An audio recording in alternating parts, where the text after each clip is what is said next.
All right, welcome everybody to tonight's Ask a Barnegat Bay Scientist webinar, Coastal Wetlands Resiliency in the Face of Sea Level Rise, presented by Martha Maxwell-Doyle. Just a couple things to let you know before the webinar starts. Please put any questions you have in the Q&A, type them in, and make sure you leave the settings so that they are going to all panelists. That way we can all see them and help to answer any questions we can answer. And then when Martha's finished, she will answer all the others, all the questions that you have. So we are recording this, and the link will be added to our website tomorrow. Just go to the homepage. You'll see Ask a Barnegat Bay Scientist right there in the blog area, and you go to that page and you'll be able to watch it again if you like. Martha is Barnegat Bay Partnerships project coordinator. She has been doing research on wetlands for the past, how many years, Martha? A long time. A long time. 12 years with Barnegat Bay. Yeah. Okay, 12 years. So she kind of manages all the BBP's wetlands research, and she has a team, and I'm sure she'll talk about all that in her PowerPoint. And she's also our climate change resiliency coordinator. And she's very, very active with that. So with that said, Martha, go ahead. All right, let me try sharing this screen thing again. Karen, let me know if you can see it. It's perfect.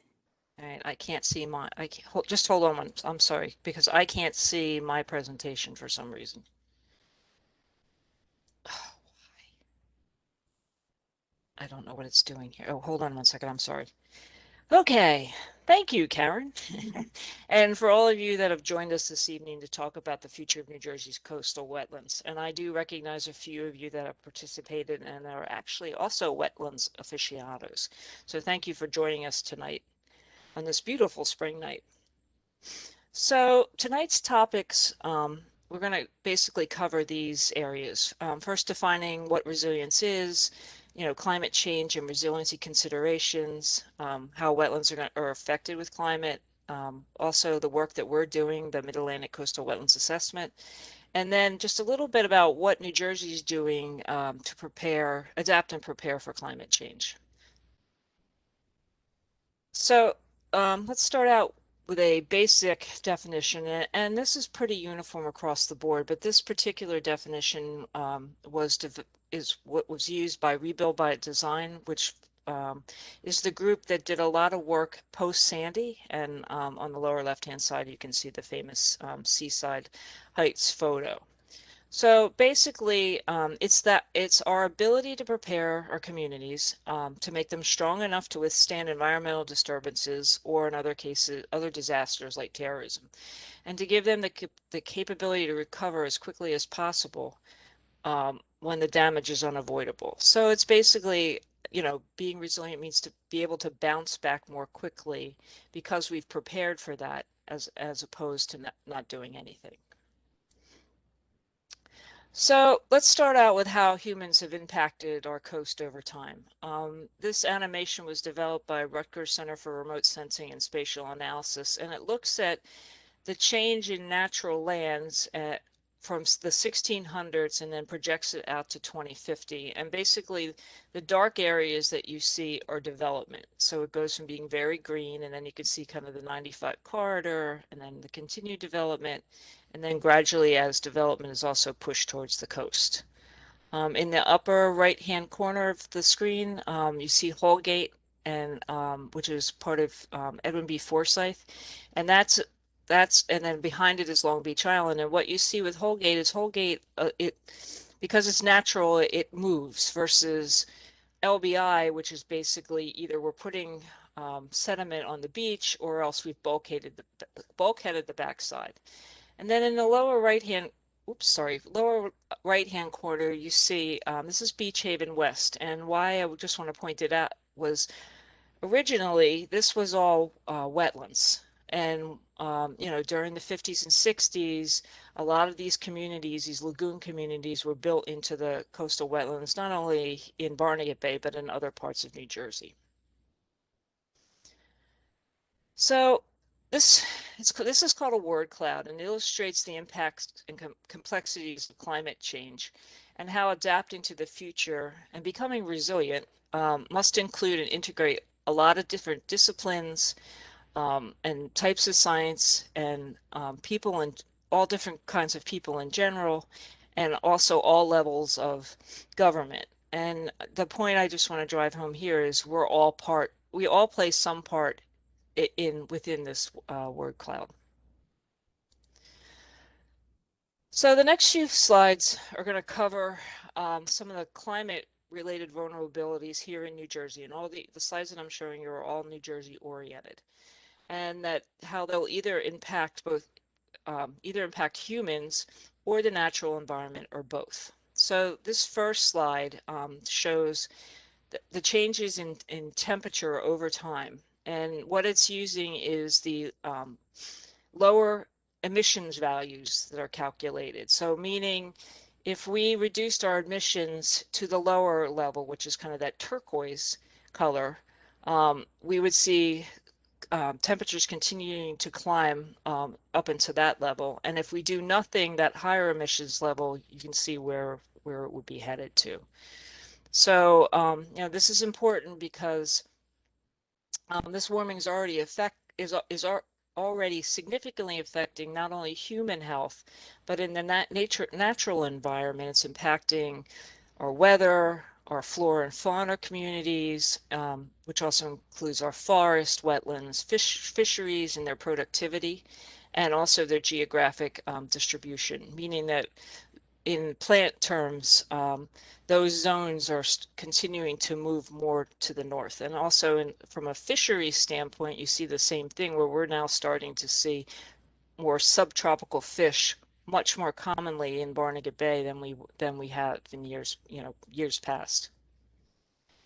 So the next slide looks at one-day event precipitation. And what the graph's showing is that we're seeing more and more one-day events occurring because of climate change. And it's basically felt that this trend is going to continue. And, why is that important to all of us? It's because we can all anticipate more flash flooding events, as time goes on. And that's not only just affecting the coast, but also, riverine systems are, the Toms River, and people who live out in Jackson have seen flooding in even the upper parts of the Toms River. So now let's, look at sea level rise trends. The graph here is Atlantic City, and hopefully you've all seen kind of this trend, meaning that sea level rise is continuing to get higher. And so, over the past 80 years, we've seen a 1-foot rise in sea level, and it's projected, and it seems to be, going in that direction, that by 2050 we'll see an additional 1.3 feet. And by 2100, which none of us will be around for, it'll be almost 3 feet high. The Mythbusters about dredging the bay, yes, we actually do get that question, and no, it will not help reduce flooding. Making the bay deeper doesn't affect how sea level rise is continuing to climb. So this next looks at tidal flooding and why it's important, because this directly impacts our coastal wetlands. So again, this is a different group of NOAA scientists that put this graph together. In this case, the light blue is the lower emission scenario, and the dark blue is the higher emissions. The yellow bars on the bottom represent the days of flooding that are occurring in Atlantic City based on the tidal cycle. So we have high tides twice a day. So if you follow this trajectory along, basically by 2021, Atlantic City will be flooding twice a day on the high tides. So that's important because, obviously that has all kinds of ramifications as far as not only the city flooding, but being able to get into the city and all the infrastructure that involves. So now what I want to do is let's spend some time getting into the mud and getting into the wetlands. So first off, for those of you not as familiar, this is the definition of wetlands. Basically, they're areas where water covers the soil or is present at or near the surface of the soil all year or for a varying period of time during the year. And that also includes during the growing season. So that's a basic, wetlands definition. This next slide, I'm sharing with you not to make you all wetlands experts, but just to show you that there are different types of wetlands, whether you're all the way, whether it's around a lake, at the lacustrine wetland type, or all the way out to the marine wetlands, or in our case, estuarine wetlands, where the freshwater and the saltwater meet. And so most of this talk is going to really is focusing more on the coastal wetlands, the estuarine wetlands. And just a little, the benefits of wetlands. They're the most productive ecosystems in the world. They provide critical habitat, serving as a nursery and a food source. They act as the kidneys, filtering nutrients and protecting our water quality and water supply. And they also sequester tons of carbon per acre per year in the form of CO2, which is important if we're going to continue trying to mitigate climate change. So if we lose our wetlands, not only will we lose the carbon sequestration ability, but what will also happen is there'll be a release of methane, and will even exacerbate the problem even more. So, and then, coastal wetlands also provide what we refer to as ecosystem services values, and that's there's the actual, the habitat and the water quality, but there's also, recreation. It's the value of nature to people.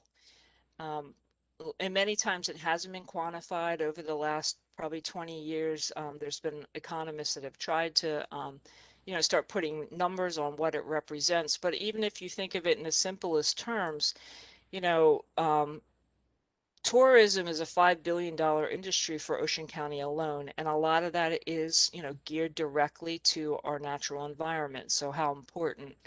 And if we don't have clean water, and we don't have beaches, that the tourism dollar goes away. So, there's, so many things that wetlands provide us, for, not only wildlife, but also for people. And they can be small, just being out and paddling out on the bay or in the back, wetlands areas, those kind of things. So, it's really important that we continue to try to maintain our wetlands as much as possible. So the map on the left models the future fate of coastal wetlands in the Mid-Atlantic, and this was done by USGS in cooperation with Penn State. And if you look at the brown area, which is a majority area, mostly brown, and then also the red areas, it shows you that the future fate of our coastal wetlands is in peril. Most of the Mid-Atlantic wetlands will not survive at the rate that sea level rise is occurring. Other than potentially in some of the Delaware River system, where you have higher elevations. But in a case like Barnegat Bay, where our elevation change is pretty minuscule, the ability for the wetlands to keep pace with sea level rise isn't going to happen. And I'm going to get into that a little bit further as we continue to talk about it. I also just want to point out to you that the state of New Jersey, in cooperation with Rutgers University, has created a really awesome mapping platform called njfloodmapper.org. And in it, you can go, pinpoint down to your house and be able to look at not only the impact of sea level rise, but coastal flooding. They also have added some additional components that involve forest and wetlands retreat and those kinds of things. So it's a really useful tool, especially if you live along in the coast. And they have been talking about eventually expanding it and moving up into the river systems. So I briefly just mentioned that coastal wetlands, how they respond to sea level rise is a somewhat complex relationship. But in simplistic forms, generally speaking, wetlands increase their elevation by either receiving sediment that comes from whether it's a riverine source or or man-made sediment on the surface, but also by the breakdown of the plant communities that are on there. So it's called detritus. So in a normal system that doesn't have climate change, sea level rise affecting it, generally speaking, the wetlands are able to keep pace with sea level rise. But there are other factors that also impact wetlands, and that includes if you have increased nutrients that are from runoff, from fertilizers, and CSOs, which are sewer systems, combined sewer systems. If the water quality is not good, that can also affect how wetlands survive. So really, it's the whole point of this particular graphic is just to show you that a lot of things have to happen and normally can happen if the system is imbalanced. So that's kind of your basic 101 on wetlands. And I'm happy to answer any other questions as we go along. But I just wanted to point out here that how important coastal wetlands are. There was a number of publications after Hurricane Sandy, and I stole these slides from our partner National Estuary Program, the Partnership for the Delaware Estuary, that talk about how wetlands can mitigate storm surge and flooding, the damage that gets done. And so, not only is it such an amazing and critical habitat, it's also super important for us humans, for our homes and infrastructure and all those things. So, in more than half the zip codes along the East Coast, wetlands help reduce the cost of damages by 22%. Even urbanized New York, where wetlands cover 2% of the land, they've saved almost 138 million thanks to wetlands over the years. So, super important. So while the scientific community really understood the importance of coastal tidal wetlands as a whole, it was interesting about 15 years ago when at the time I was working at the Partnership for the Delaware Estuary, and we started asking the question about what kind of impact will sea level rise have on our coastal wetlands. And we thought, well, we're sure that some agency has been keeping track of this. And what we found was that no one had developed a comprehensive monitoring assessment program. So at that point, Dr. Daniel Krieger, let me just jump to the next slide, who's on the right-hand side of the slide, along with myself, and then also the Academy of Natural Sciences, Dr. David Valente and Roger Thomas and Tracy Quirk. We put our heads together and decided that what we wanted to do was establish a coastal, an estuarine-wide coastal wetlands assessment. And it was going to be based on what's called a multi-tier monitoring framework that was set up by EPA. As a National Estuary Program, we are funded by EPA, so it made sense to follow that. Now, that particular program had 3 tiers. By the time we've gotten done, we're up to 5 tiers, meaning it's long-term monitoring, it's rapid assessment monitoring, it's special studies as needed, and so. And that we've continued to expand it. For us, besides EPA being a huge partner in the fact that they've provided over $2.5 million in funding over the last decade and almost 15 years, New Jersey DEP has been very supportive over the years. And for us, since a majority of our coastal wetlands are U.S. Fish and Wildlife, Edwin B. Forsyth, they have been, an amazing partner, and we've worked very closely with them and their staff over time. So our goals were this, to try to answer the question, and then to scientifically assess the condition and health. So we needed to be able to have a baseline, to be able to say, okay, this is where the wetlands are, and then be able to monitor them to see what exactly was happening to them. We wanted to develop a robust and comprehensive data set, and that's science lingo for we wanted to make sure that the quality of the data and how we were doing the work met the highest standards possible, so that way we wanted this data to be able to be used, not only for better management practices, and I'm sorry for the BMPs because I try not to do that in talks, but also to help inform policy makers like New Jersey DEP, and then also resource managers, to give them the tools to help make better decisions. So, second, it's not changing. So this is a video and we're pretty sure it's not going to work. So we're going to try something here. Karen, I'll give it a quick shot, and then if it doesn't work, I'll let Emily go ahead. Is that okay? That sounds good. All right, I'll try it and see. This is a short video that talks about all the work that we've been doing. Can you hear the water coming in? No volume. Okay. No. All right, I'm going to stop it here, and I'm going to unshare my screen. So Emily, you can go ahead and do your thing. No problem. I have it up if you just make me a presenter. I'm working on it, sorry. No problem.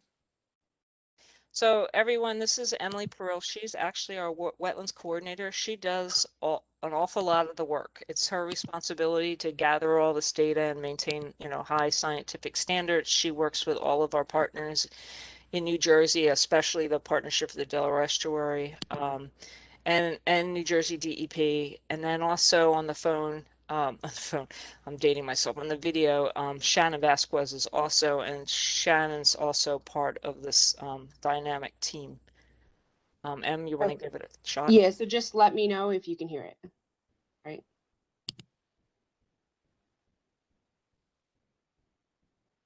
No. I can't hear anything either. It's not playing. You can't see it? No, I don't see it. Are you sharing the right screen there? I only have one. What are you looking at? Are you looking at me? I'm looking at, it says Emily Peril on your screen. One sec. Oh, it's working now, the sharing part. Okay. All right. Let's see, double check.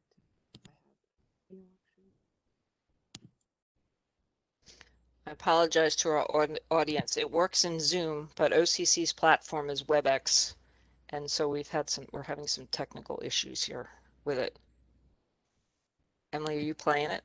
1 second. Let me know if you can hear it.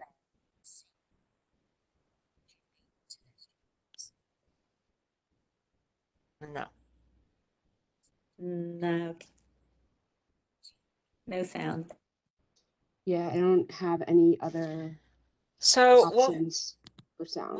what we'll do is, for those of you that are interested, Emily, can you share the link in the Absolutely. chat for people? Yep. And so this video was put together by well, a group of us, but this mostly from Leanne Huff and Emily and B, who wanted to. What we wanted to do is be able to have a public friendly video discussion that talks about all the work that we do, that was like filmed really well. A lot of drone footage, but kind of talks about all the different facets of the work that we're doing. So I guess I will. Emily, are you done sharing your screen? Yeah, I'm done sharing. Okay. A second. To me. So we'll skip over that for now. It's about 8 minutes long, and it's, it really gives you a feel of the work that we do. If I can get it to change. Okay. So what I wanted just to share with you all is kind of from some of the work that we're doing, these are some of our findings. Okay, so on this particular graph, so we have 8 long-term monitoring stations that are situated in different locations around the 2 estuaries. We have 4 here. We have one in Reedy Creek, which consists of 3 different what's called a sediment elevation table. And what they do is it helps to measure accretion, or how the wetland's doing as far as in relation to how it's keeping pace with sea level rise. So on the left-hand side of this is the 4 stations that are in the Delaware River system, and then on the right-hand side are Barnegat Bay. So we have stations out at Island Beach State Park, which actually we were out there this morning, which is why I have a very red face, because I thought I had enough suntan lotion on, but I didn't apparently.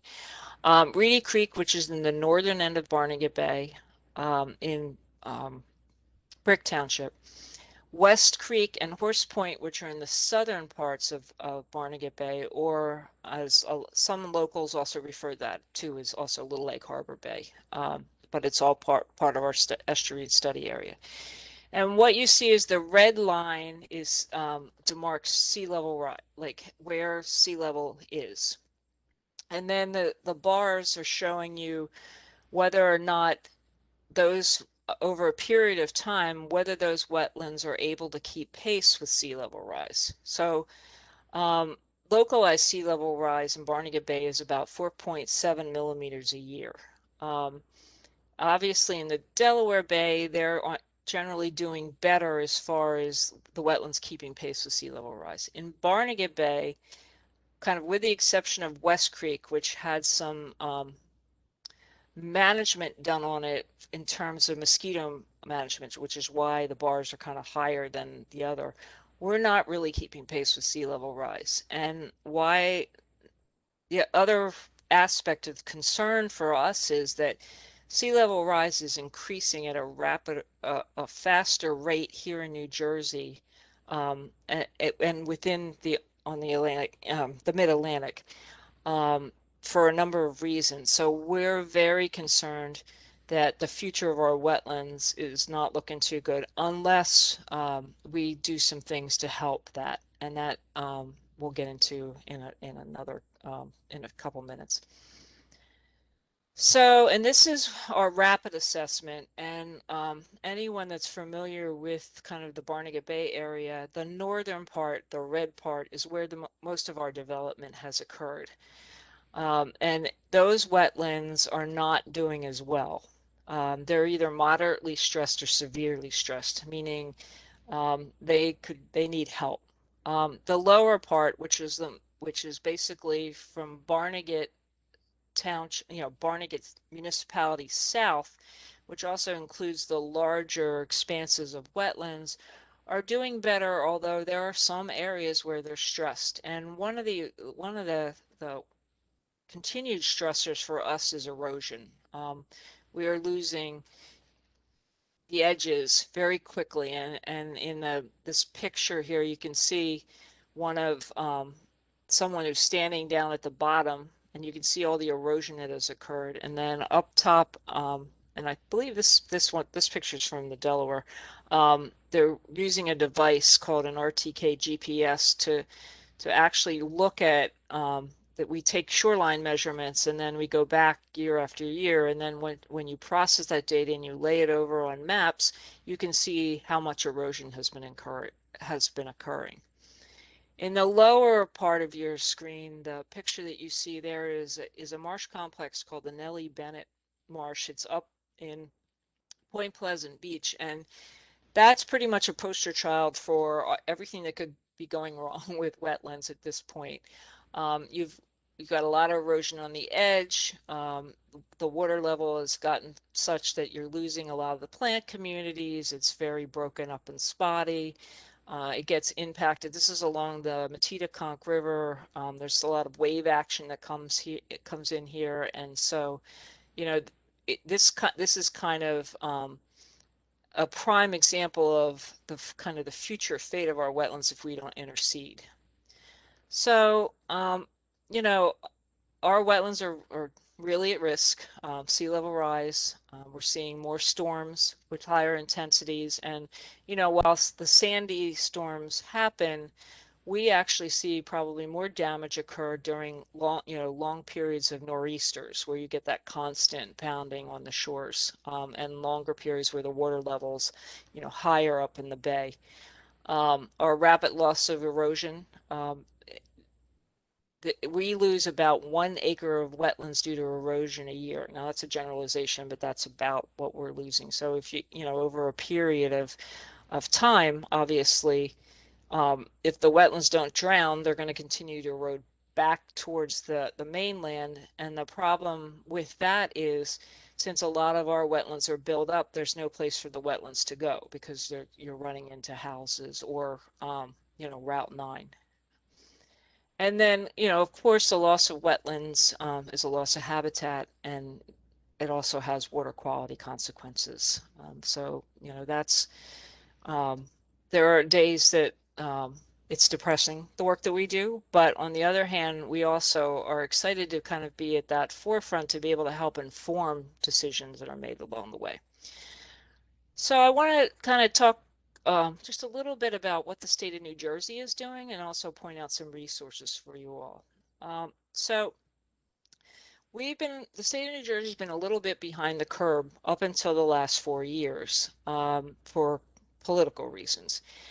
But I can say that Rutgers University, over the last, well, it's going on 11 years now, has really kind of led the way, and Rutgers being the state university of New Jersey, and that in the void of not having leadership at the highest levels in the state of New Jersey, they established what was called the Rutgers Climate Alliance.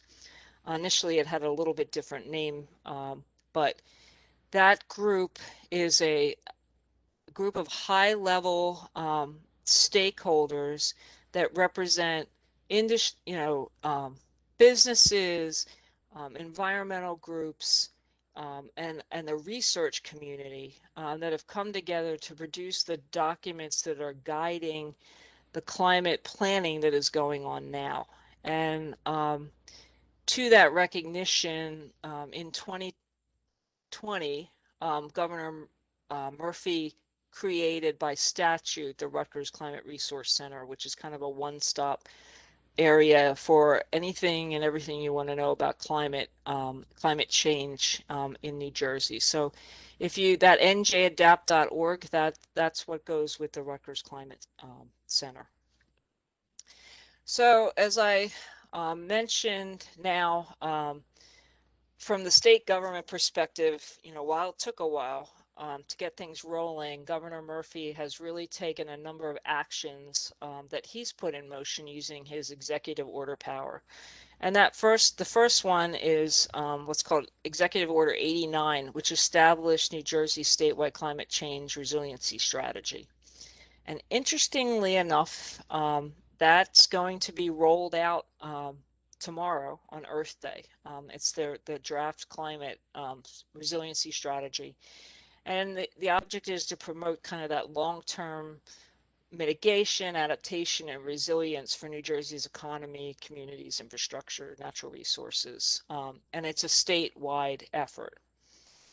And one of the sub-elements that goes under that was the creation of the New Jersey Coastal Resiliency Plan, which also is being released actually tomorrow. And then also, some of you may have seen the 2020 New Jersey Global Warming Response Act, which is commonly referred to as the 80/50 report. And what that means is we're looking for the state of New Jersey to reduce its emissions by 80% by 2050, which is an ambitious plan, but you really, you have to have goals to shoot for. The final executive order here, excuse me, is New Jersey Protecting Against Climate Threats, or NJPACT. And basically that's where the regulatory reform is going to come in to help implement the state climate resiliency strategy and the coastal plans. So, these are all positive steps forward. They're just an example of the number of climate related activities that have been going on here not only, the state level, but now also with the federal level, and a number of groups that have spent a lot of time, especially in the environmental justice communities, starting to be part of the conversation. Excuse me, again. And that's basically my presentation for now. I'm, really happy to, we'll take questions if you have, or, try to explain things that I haven't explained clearly enough. Hey, Martha, you did get some questions. Sure. Let me just go Excuse me. this one. Well, I'm going to read the one that's right in front of me right now. This is from Christina, and she says, if sea level rise destroys the beaches, since they cannot continue their natural migration landward, how can the wetlands survive at all? Are we going to have a barrier island system that is basically a bulkheaded, unnatural island? It's a good question. Yes. So this is Martha Maxwell-Doyle speaking, not necessarily representing the Barnegat Bay Partnership, but my feeling is as long as there are barrier islands, there will be beach replenishment, just because of the economic value of that. Ultimately, if it was a natural system, the islands would migrate, and if they couldn't migrate, they'd go underwater. And we've seen, right now, we have Stockton, and we're part of a group that's looking at our Bay Islands. And right now there's 94 of them, but some of them that we've mapped were islands that were there that aren't there. In other words, they don't have any vegetation or anything on them. So islands naturally want to move around, and they want, and they change. Now, I think, Christine, if you want to get maybe a little bit more in what happens with the wetlands. So there's ways that we can enhance the wetlands. So when let's say the Army Corps of Engineers wants to dredge out the intercoastal waterway because it's shoaling in and boat traffic can't get by. Those materials, if they're clean and they're similar sediment types, we could put them on the surface of the wetlands in a strategic way, which would help gain elevation, which would in turn, be able to help the wetlands keep pace with sea level rise. But certainly there's going to be some hard choices that are going to have to be made as time goes on, because, as much as we'd all like to save every wetlands, we know there's not enough money to do it. And unfortunately, there's probably not enough time either. So I'm not sure I answered your question, but if you have a follow-up question, please let me know.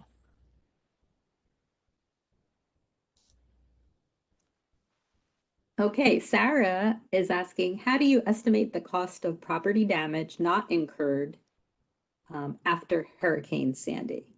You have to ask the not incurred.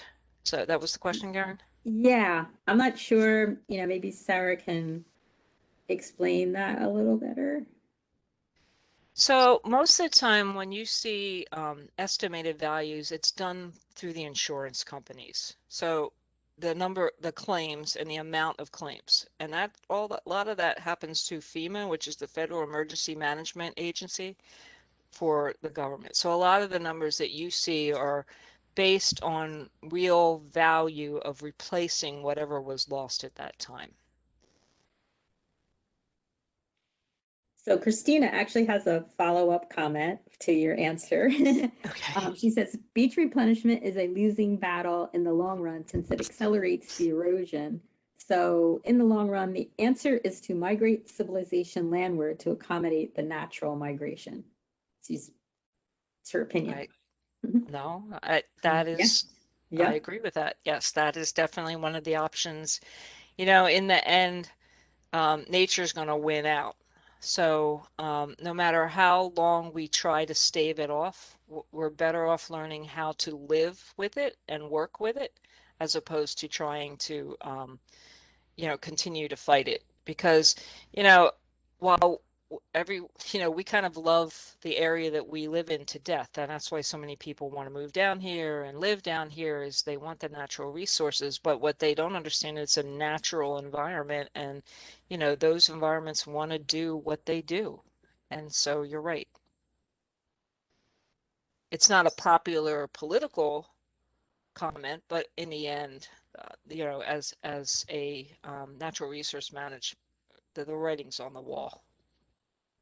And then Sarah actually clarified her question. What she was trying to ask is, how did they come up with the estimate of the 625 million that was saved by wetlands during Hurricane Sandy? How did they come up with that estimate of the damage that didn't happen because of wetlands? So I'm not an economist, but I can say this. So what happens is right after Sandy, a group of FEMA, the insurance industry, they go out and they actually map, where the damage was the greatest. And then they also look at claims, the number of claims that have come in. And there's a group called, there's a whole insurance conglomeration that also they get together. And because, the whole industry of insurance is to make money.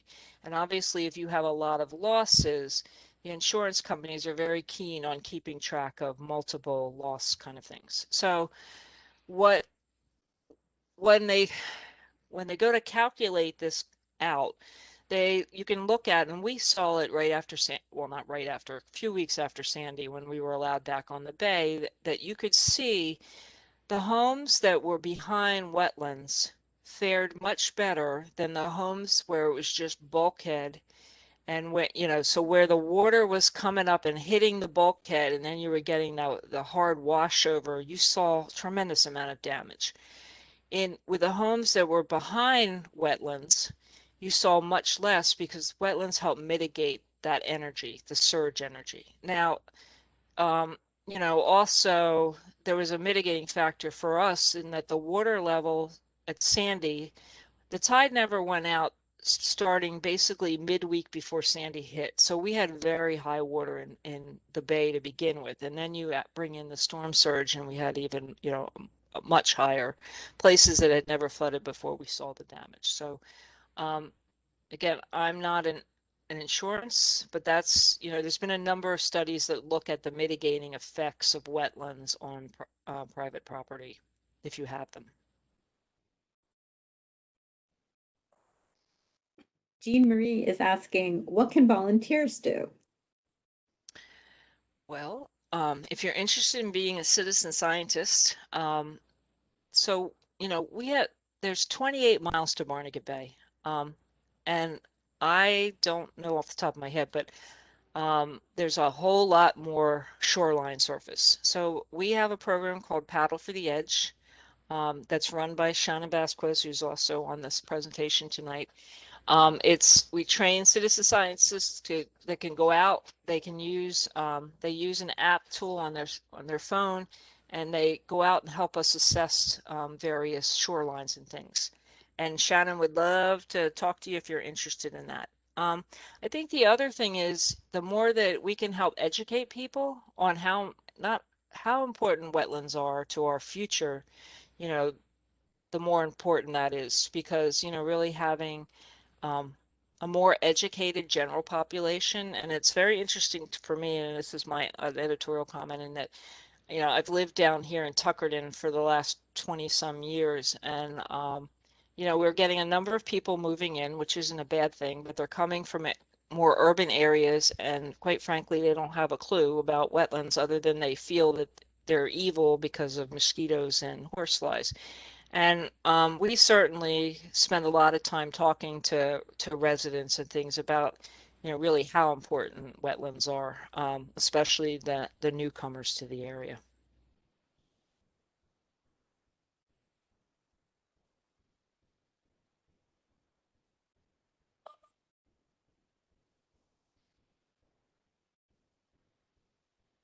Karen, are you there? Yeah, I'm trying to. I guess it's a question. This is from Christina. She just says, interested in a post down on the bay on the north end of Brigantine. I wasn't sure I understood. I am not sure. Can she be? So a lot of times if you're out and you see like wetlands and you see PVC out there, a lot of times they are actually marking areas where there's repetitive monitoring going on. I'm not completely sure if whether it was on the back bay or not, what she was talking about, or it says down on the bay, the north end of Barnegat. Yeah, she Mo- followed up with want help. She's asking if you want help. We want help. Maybe she's referring to Paddle for the Edge. Sure. Yeah. Shannon, are you there?